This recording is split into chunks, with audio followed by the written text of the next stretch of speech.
የሶመርና የቱርካን ፍቅር ጠዋትም ማታም በብዙ ነገር እንደተፈተነ ነው ያለው። ሚኔ ሐሳቧን ቀይራ ድጋሚ ወደ ህይወታቸው መታለች። ሚኔ ልጇን ታክፋ ሶመርን ተጠቅማ እንደገና ቱርካንን ማስለቀሱን ቀጥላበታለች። የሶመርን አይምሮ ሙሉ ለሙሉ እስከምትቆጣጠረውና የራሷ እስከምታረገው ድረስ አሁንም በጣም ብዙ መንገዶችን እየፈለገች ነው። ሶመር ለቱርካን ማድረግ በሚችለው መንገድ ፍቅር እያሰጠ፣ ነገር ግን ደግሞ ሴት ልጁ ወዳለችበት ቦታ መሄዱን መቼም አያቆምም። ይህም ለቱርካን ታውቋታል። ቱርካንን ከሸኛት በኋላ ከመኪናው ወርዳ እንድትገባ አርገዋት ቀጥታ ሚኔ ወደ ወደደችው አፓርታማ መጥተዋል። ሚኔን ቀጥታ ወደ ውስጥ ይዟት ከገባ በኋላ ሶመር ለ30 ደቂቃ ብቻ ቢሆንም ለመቆየት ያስበው፣ ነገር ግን ከዛ በላይ ነበር እየቆየ ያለው። ይሄ ነገር ቱርካን እያሳሰባን ነው። አሁን ሶመር በቃ ሊድ እያለ ከኪራዝ ጋር ትንሽ ከተጫወተና ካስተኛት በኋላ ድንገት ሊወጣ ነበር። ሶመር ላናግር እፈልጋለሁ፣ እስኪ ምንድነው ግን አንተ ሀሳብ እያለችው ነበር። ወደ ስትጠጋ ወደኋላ እየሸሻን ነበረ። ወይ ግን አንተ ቱርካን እንዳታያቸው ካለች እኛን ማየት ታቆማለህ? ቱርካን እንዳታገኛቸው ካለች እኛን ማግኘት ታቆማለህ? በል እስኪ መልስልኝ ስትለው ነበረ። ይሄን ርዕስ ለምንድነው መክፈት ያስፈልገሽ? አሁን ምንድነው ምን የሚያገናኘው ነገር አለ ብሎ ጠየቃት። በጣም ያገናኘዋል። እስኪ መልስልኝ፣ አንተ የእሷ አሻንጉሊት ነህ ወይስ በራስህ መወሰን ትችላለህ? ምን እንዳለችኝ ታውቃለህ? በአንድ ቃል ሶመር እንዲራሳችሁ ማድረግ ይችላሉ ብላኝ ነበረ። ይሄን ማድረግ ትችላለህ? እሷ ሴን ማድረግ ይቻላታል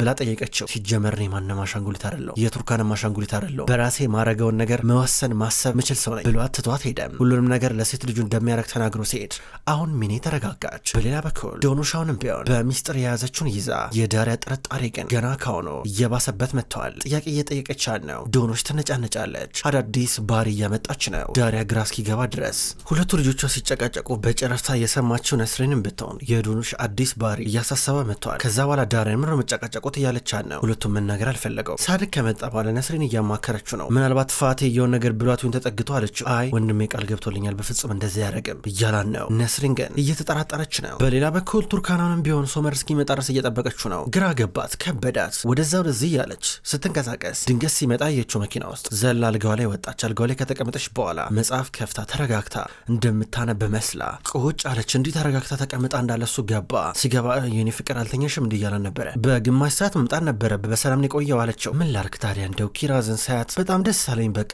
በጣም ናፍቀኝ ነበረ። አይኔኗን እያየሁኝ በቃ ጠረኗ ሁሉ ናፍቆኝ ነበረ። ከእሷ ጋር ትንሽ ልጫወት እኮ ብዬ ነው ከዛ እንቅልፏን ከተኛሽ በኋላ የመጣሁት አላት። ሶመር እንደዚህ እያለ ሲያወራ እሱ ውስጥ የሚታየው ደስታ ቱርካንን ያሰጋት ጀመረ። ምናልባት ከኔ ያስበልጦ ወደ እሷ ይሄድ እንዴ ብላ ራሷን ጠየቀች። ከዛም በኋላ በቃ አንተኛ እንቅልፋችን እያላን ነው። እሷም እሺ አለችው። አሁንም ግን ጭንቀቷ እንዳለ ነው። ግን ሚኔ ከኔ ልታርቅ እየሞከረችው እንዴ ብላ ጠየቀችው። አረ ለምን እንደዛ ታስቢያለሽ? እኔ የሚያገናኘኝ ከእሷ ጋር ልጄ ብቻ ናት፣ ሌላ ነገር የለም እያለ ቃል ገባላት። ከዛ እንቅልፋቸውን እየተኙ ናቸው። በጠዋት አብረው እየተነሱ ናቸው። በጠዋት ከእንቅልፋቸው እኩል እንደተነሱ መላፋት ጀምሮ አልጋው ላይ እየተላፉ እያለ እላዩ ላይ ወታ ከዛ ልትስመው ስትል በድንገት ስልክ ተደወለ። የደወለችው ሚኔ ናት። አሁንም ቢሆን ቱርካን ትናድዳለች። የዛሬ ጠዋት ቀኗ የጀመረው በንዴትና በብስጭት ነው። ሶመር ስልኩን አንሳ፣ ሄሎ ሚኔ እንፈለግሽ እያላን ነበረ። ሶመር ደስ የሚል ዜና አለኝ። ይኸውልህ የቤቱ ዋና ባለቤት ዛሬ አይቫክ መጥቶ ነበረ፣ አገኘሁት። አሁን ከተወሰኑ ደቂቃዎች በኋላ ወደ ኢስታንቡል ይመለሳል፣ እባክህ እናናግረው አለችው። ስንት ሰዓት እንደሆነ ግን ታውቂያለሽ? እንዴት ነው በዚህ ሰዓት የምትደውይው አላት። ሶመር እኔ እኮ እሱ ባለቤቱ እንዳያመልጠን እኮ ብዬ እኮ ነው፣ ማለቴ በወካይ ምናምን ነገር በወክልና መጨረስ እንችላለን፣ ግን ይህን እድል እንዳያመልጠን ብዬ ነው አለችው። ጥሩ እሺ እመጣለሁ እያላን ነው። ከዛ እሷ ታዲያ እንዴት ነው በታክሲ እንምጣ ወይስ ትወስድናለህ አለችው። እኔ እመጣለሁ አላት። ገና ፀሐይ ራሱ አልወጣችም ነበር። በጠዋት እንዲህ ተነስቶ ሴድ ቱርካን እየከፋን ነው፣ ግን እሷ በር ድረስ ትሸኘዋለች። ኮቱን እያቀበለችው ነበረ። በይኸውልህ በኋላ በቃ ኪራዝን ይዛትና እሺ በጣም ናፍቃኛለች ልጄ ብላ ሩቻል ትናገራለች። ከዛ ሶመር እሺ ብሎ ወጣ። ከዛም በኋላ ቁርስ ሊበሉ ተሰበሰቡ፣ ሩቻል፣ ኦዛር እንዲሁም ቱርካን። ከዛ በኋላ ሶመር ለሚኔ የሚገዛላትን ቤት በተመለከተ መነጋገር ጀመሩ። ከዛ ቱርካንና ሩቻል የሚያውቁት አፓርታማ እንደሆነ ነበረ። ከዛ ኦዛር አረ ትልቅ ቤት ሊሆን ይችላል አላቸው። ሲላቸው አረ ሶመር እንደዚህ አይነት የሞኝ ስራ እንደማይሰራ ተስፋ አረጋለሁ ልጅ እንዴ ምን ሆና ነው ፍላጎቱ አያልቅም እንዴ ብላ ሩቻል ትናገራለች። ከዛ ቱርካንም ደነገጠች። እሷም አልጠበቀችም ነበረ። ምንድነው እዛ የወይራ እርሻ ያለበት አካባቢ ላይ ቤት ከዚህ በፊት እንድትኖርበት ፈቅዶላት የለ እንዴ እዛ መኖር ትችላለች በማለት ተናገረች። ከዛም በኋላ ቱርካና አብረን ስንመጣ ትላንትና መኪና ውስጥ በጣም ብዙ ነገር ስትል ነበረ፣ ሚኔ ፍላጎቱ አያልቅም ትላለች። ምናልባት ኪራዝ ግን ካደገች በኋላ ቤቱ ላትወዶ ትችላለች፣ ቤቱ ደረጃ ይበዛዋል ብሎ ተናገረ ኦዛር። እና ደረጃ ስላለው እዛ ላትኖር ነው ብላ ሩቻል ትናገራለች። ቱርካን በዚህ መሃል እንዴት ነው የነገር ብላ ራሷን እየጠየቀች ግራ ገባት። በሌላ በኩል ዶኑሻውንም ቢሆን ባህሪዋ መቀየሯ ለንስሪንም ለአባቷ ሳድግ ግልጽ ሆኗል። ጥያቄዎችን እየጠየቋን ነው። ጭራሽ ቁርስ እምቢ ብሏት ዘግቷታል። ከዛ በኋላ ነስሪ ቢያለቻት፣ ከዛ እሷ ይብቃኝ እያለች ነው። ልጄ ኧረ አንዳንድ የሰውነት አስፈላጊ የሆኑ ንጥረ ነገሮች እጥረት ሊያጋጥምሽ ይችላል፣ ምርመራ ልውሰድሽ እንዴ እንሂድ እንዴ ሆስፒታል አለቻት። ኧረ የምን ምርመራ አልፈልግም ብላ ባንዴ ቦግ አለች። ደነገጡ። ስልክ ተደወለ። ከዛ ሳድቅ ሄዶ አነሳው። በስተት ነው ብሎ ተመለሰ። ነገር ግን ዶኑሽ ስለገባት ሄዳ አነሳቸው። ደወያው አባቷ ፋቴ ነበረ። ከዛም በኋላ በቃ ምርመራ ይታወቃል አሳውቅሻለሁ እያላን ነበረ። የሚገናኙበትን ሰዓት ወሰኑ። ሱቅ እንደምትመጣ ትነግረዋለች። ተመልሳ መጣች። ማን የደወለው ሲሏት በስተት ነው ትላቸዋለች። አሁንም የነገር ጥርጣሬ እያጫረ ነበረ። ነገር ግን ዳሪያ ሴርዳር ይሆናል ብላ ዝም ብላ ንቃ አለፈችው። በሌላ በኩል አሁን ሩቻል እንዲሁም ኦዛር ተገናኝተዋል። ሴቪ ላይ መታለች። ሩቻል በቀጣይ ስለሚሰሩት ልብሶች ለሴቪ ላይ እየነገረቻት ነበረ። ትዕዛዝ እየሰጠች ነው። ከዛም በኋላ ኦዛርም አብሮ ያወራል። ከዛ ድንገት ሩቻል ስልክ ተደወለላት። ደዋዩዋ አይላ ናት። ወይዘሮ ሩቻል መምጣት አለብሽ፣ አስደንጋጭ ነገር ተፈጥሯል እያለቻን ነበር። ከዛ ሩቻል እሺ መጣው ብላ ስልኩን ዘጋቸው። ኦዛር በቃ መሄድ አለብኝ ሴቪ ላይ ስላገኘሁሽ ደስ ብሎኛል፣ በቃ እኔ በአስቸኳይ መሄድ አለብኝ ብላቸው ሄደች። እንዲህ ብላ ስትሄድ አይላ ስልኩን እየዘጋችው ድንገት ቱርካን መጣች። እንዴ አይላ ምን ተፈጠረ ስትላ ነበረ። ምንም አልተፈጠረም አለቻት። ታዲያ ለምሮ ወይዘሮ ሩቻል እንደዚህ ያጠርፈሽ የጠራሻት ስትላ ነበረ። ሩቻል ናታ ቀደም ከመውጣቷ በፊት የነገረች ትንሽ ቆየት ብለሽ ደውዪልኝ አስቸኳይ ነው ብለሽ ብላኝ ነበረ አለቻት። ኧረ ከማን ጋር ነበር የወጣቸው ብላ ጠይቀቻት። ከአቶ ኦዛር ጋር ብላ ነገረቻት። ቱርካን እየገባት አይደለም እሺ ብላ ተመለሰች። ነገር ግን ሩቻል ከነ ኦዛርና ሴቪ ላይ ከተለየሽ በኋላ ፈጥና መኪና ውስጥ ገባች። በርቀት እስኪ ምን ያመጣሉ ብላ እያየቻቸው ነበረ። ከዛም በኋላ ኦዛርና ሴቪ ላይ ብቻቸውን ቀርተው ማውራት ጀምሩ። ምንድነው የምናደርገው ኦዛር ብላ ጠይቀችው። እኔም ግራ ገብቶኛል ለዚህ እኮ ነው ባለፈው ሂጂ ያልኩሽ፣ ምክንያቱም አሁን ቢሆን የአንቺ ነገር ነው ያለቀቀኝም አሁንም ቢሆን እያላን ነበረ። ከዛ እሱ ፈጥኖ እጇን ያዘ። እሷም ቶሎ እጁን እየያዘች ነበረ። በሁለት እጆቻቸው እንዲህ ሲያያዙ በርቀት የምታወሩ ቻል በጣም እየከበዳን ነበረ። እንባ ተናነቃት። ነገር ግን ሁለቱ ሲያወሩ የነበሩት ከዚህ ከተማ ለቃ መሄድ እንዳለባን ነበረ። ኦዛርም እያስጠነቀቀ የነበረው። በሌላ በኩል ሶመር ትንሽ ቆይት ብሎ ቤት መጣ። የመጣው ከሚኔ ጋር ነበረ። ኪራዝን ለሩቻል ይዞላት ለእናቱ ነበር የመጣው። ከዛም እማየለችም እንዴ ብሎ ጠየቀ። አሁን ታለች ብላይና መለሰች። ምን ነው አምጣልኝ ብላኛል ነበር በሰላም ነው ብሎ ተናገረ። ዋው በቃ እኛ እንጠብቃታለን ምን ችግር አለው ብላ ሚኔ ልጇን እንዳቀፈች ወደ ውስጥ ገባች። አሁንም ቢሆን ቱርካን ስትበሳጭ ነበረ። ከዛም በኋላ በቃ እኔ ወደ ላይ ልውጣ አለች። ከዛ ሶመር ቀጥታ ወደ ሚኔ እየሄደ ነው። ቱርካን ከበዳት እየተሰማን ነበረ። ወደ ክፍሏ መጣች። ጨነቃት። እናቷ እየደወለችላን ነው። ያንቺ ነገር አሳስቦኛል ሌነሽ እያለቻት ቱርካን ሁሉም ነገር ሰላም ነው ብላ ስልኩን ዘጋቸው። ሴቪ ላይ ከደቂቃዎች በኋላ ቤት መጣች። እማዬ ምን ሆነሻል እያላን ነበረ። ምንም አልሆንኩኝም ትለዋለች። ኦዛር ያለሽ ነገር አለ እንዴ ይላታል። አረ ምንም አልልኝም ትለዋለች። ፊትሽ እንዳለቀሽ እኮ ያስታውቃል እኮ ያሉሽ ነገር ካለ ተናገር እያላን ነበረ። የኔ ልጅ በቃችን ከተማ ለቀን እንሄዳለችው። አንሄድም የትም አንሄድም እሱ ደግሞ ሆነስ አበዛው እያላን ነበረ። በእርግጠኝነት እሱ ነው ነገር ብሎ ያስለቀሳት ብለው ከሱ ጋር ሊነጋገር ሊመጣ ነው። ኦዛር ቤት ደረሰ። በቀጥታ ወደ ዋናው ሳሎን ሲገባ ኪራዝን ልጁን ሲያይ በጣም ደስ አለው። ሴርዳር ባንድ በኩል ዶኑሽ ምን እንደነካ ሰሞኑን ለማጣራት እየሞከረ ነው። ከቤት አውጥቶ እየጠየቃን ነበረ እጇን ይዞ። ከዛ ምንድነው ችግሩ አላት። ከዛ እሷ ምንም ችግር የለም አለችው። ምንድነው የሆንሹ ነገር ካለ ተናገሪ በማለት እየጠየቃን ነበረ። እሹነቱን ልንገረ በቃ ደም ሰጠውኝ ትላንትን ሆስፒታል ሄጄ በማለት ነገረችው። ምን ታመሻል እንዴ አዲስ ነገር አለ እንዴ አላት። አይደለም የሰውነት አካሌን ልሰጥ ነው በቃ ለጋሽ ልሆን ነው ለፋቴ ልጅ ኩላሊቴ ልሰጥ ነው አለችው። ለምን ሲባል ብሎ እየጠየቃን ነበረ። በሌላ በኩል ኦዛር ኪራዝን አቅፏል።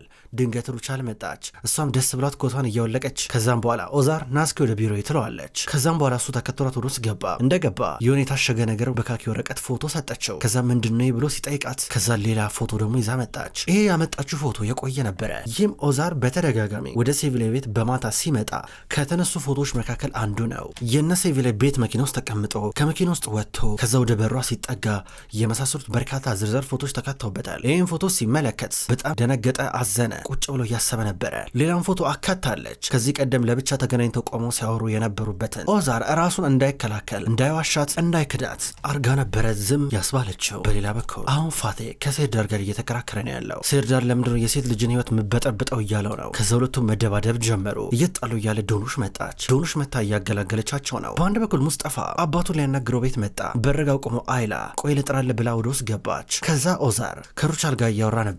ወይ ጉድ ይሄ ፍቅር አብቅቶለታል ደርቋል ብዬ አስቤ ነበረ፣ ወደ አመድነት ተቀይሯል ብዬ አስቤ ነበር እያለችው ነው። አይላ ድንገት መጣች። አቶ ኦዛር አቶ ሙስጠፋ ሊያናግር ይፈልጋል አለችው። ከዛ ወይ ጉድ ትላለች ሩቻል እየሳቀች። ከዛ እሱ እደውልላለሁ በይዋን አልችልም በይው ቢዚ ነኝ አላት። ከዛም በኋላ እሷ ወጣች። ለሙስጠፋ እንዲህ ብላ እየነገረችው ነው። ከዛ ሩቻል ይሄ ፍቅር ወደ አመድነት ተቀይሯል ብዬ አስቤ ነበረ ግን ተሳስቻለሁ። ስለዚህ ኦዛር በአንድ ጉዳይ እንስማማ። ድርጅቱ አጠቃላይ 90% ድርሻ ያንተ ነው፣ ነገር ግን ለእኔ ትሸጥልኛለህ እሺ?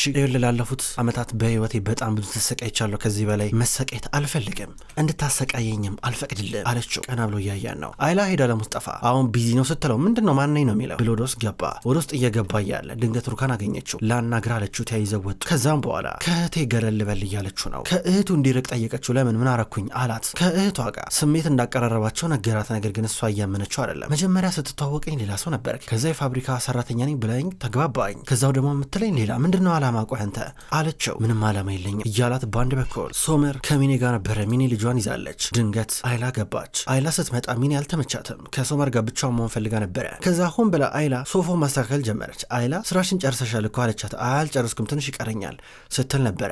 ቱርካን ላይ ናት እንዳለችው ብሎ ሶመር ጠየቀ። አይ ውጪ ከሙስጠፋ ጋር እያወራች ነው ብላ ነገረችው። ተናዶ ወጣ። ከዛ ወጥቶ በርጋ ቆሞ ያያቸው ጀመረ። የሚያወሩት ከዚህ ቀደም ሶመር አስበውትም ሰምቶትም የማያውቀው ጉዳይ ነበረ። ቆይ ታዲያ መጀመሪያ ስትነግረኝ ለምን ስለ ራሱ ዋሸኝ? ታዲያ ለምንድን ነው እንገናኝ ምናምን ነገር ያልከኝ አለችው። ወደጄሽ ስለነበር ነው አላት። ሶመር ደነገጠ። ደንግጦ ሁለቱንም እያያቸው ነበረ። ከዛ በኋላ ተናዶ እንዲህ ብግን ብሎ ወደ ሁለቱ እየጠጋ ነበረ።